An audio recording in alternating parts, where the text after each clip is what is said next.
আসসালামু আলাইকুম বন্ধুরা, আমি এসেছি মায়ের বাড়ি কাল সন্ধে। আমার পরপর 3 দিন কাজ ছিল, তাই আলিফকে মায়ের কাছে রেখে গেছিলাম। কাল সন্ধে ওকে নিতে এসেছি। আর আজ সকালে দেখো মা কি করেছে।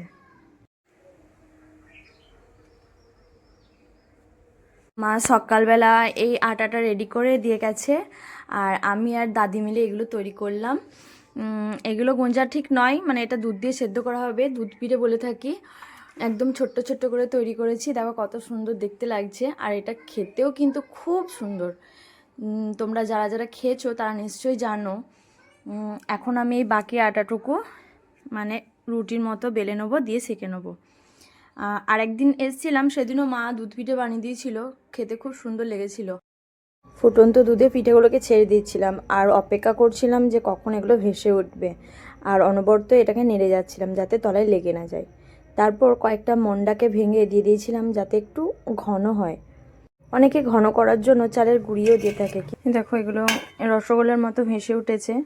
যখন এগুলো দুধে দেওয়ার পরে, ফুটন্ত দুধে দেওয়ার পরে যখন এগুলো খানিকক্ষণ পরে ভেসে উঠবে, তখনই বুঝে নিতে হবে যে এটা হয়ে গেছে। সেটা এটা এবার আমি গ্যাসটা বন্ধ করে দেবো, আর এটা ঢাকা ছাড়াই, মানে না ঢাকা দিয়েই রেখে দেবো।